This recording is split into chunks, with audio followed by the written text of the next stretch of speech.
Ban period শুরু হয়েছে কয়েকদিন আগেই, কিন্তু এই ব্যান পিরিয়ড চলাকালীন যে ভাতা পাওয়ার কথা ছিল মৎস্যজীবীদের তা তারা পাচ্ছেন না বলে অভিযোগ করেছেন বেশ কিছু মৎস্যজীবী।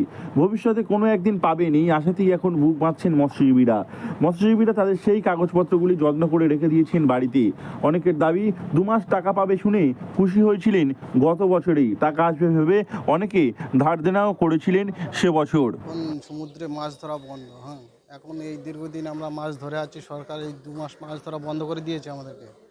বন্ধ করে দেওয়ার কারণে আমাদের জীবিকা নির্ভর হচ্ছে না। এখন আমরা কীভাবে জীবিকা নির্বাহ করব? সরকার যে আমাদেরকে একটা কিছু পয়সা দেওয়ার কথা ছিল সেটা তো দিচ্ছে না সরকার। তার জন্য আমরা কি করব? সরকার এই নিয়ে তো আমরা আন্দোলন করছি, কিন্তু যার কারণে সরকার আমাদের দিকে দেখছে না। এই 2 মাস বন্ধ, তারপরে আমাদের বিশেষ অসুবিধা তো হচ্ছে। অনেকে গত বছরেই টাকা পাননি, এবছরও যে পাবেন সেই গ্যারান্টিও নেই। এর মধ্যে আবার নতুন করে শুরু হয়েছে ব্যান পিরিয়ড। এর ফলে নৌকা ট্রলার সহ সমস্ত কিছু বন্ধ রয়েছে। ছোট জেলে নৌকা ভুটভুটি মাঝিদের আরও অবস্থা খারাপ। তারা তাকিয়ে আছেন কবে টাকা আসবে সেদিকে।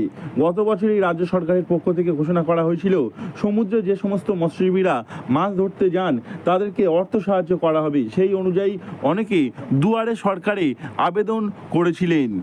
বাইরে থেকে বন্ধের সময় আর কী চলবে, পেট চলবে, ছেলেমেলে কী করে যে চালাবো সংসার, মাথা মানে কাজ করছে না ঠিক, বাচ্চা কাচ্চা নিয়ে কোথায় যাবো, কী করবো?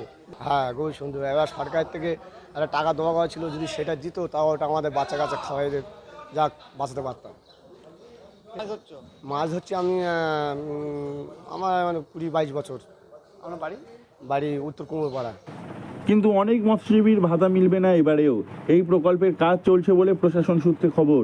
সামুদ্রিক মৎস্যজীবীরা অবশ্যই টাকা পাবে বলে জানানো হয়েছে ইতিমধ্যে, কিন্তু কবে সেই প্রশ্নই এখন ঘোরাফেরা করছে সকলের মনে। নতুন করে ব্যান পিরিয়ড শুরু হয়, মৎস্যজীবীরা সকলেই বাড়িতে বসে রয়েছেন। এর মধ্যে ট্রলার সারানো, জাল সারানো সহ বেশ কিছু কাজ চলছে, তবে সেগুলি খুব অল্প পরিমাণে। বেশ কিছু মৎস্যজীবী এই কাজ করছেন, কিন্তু অধিকাংশ মৎস্যজীবী বাড়িতেই বসে রয়েছেন। ফলে এই 2 মাস তাদের কিভাবে সংসার চলবে সেদিকে তাকিয়ে রয়েছেন সকলে। দক্ষিণ 24 পরগনা থেকে নবাব মল্লিকের রিপোর্ট, লোকাল 18 বাংলা।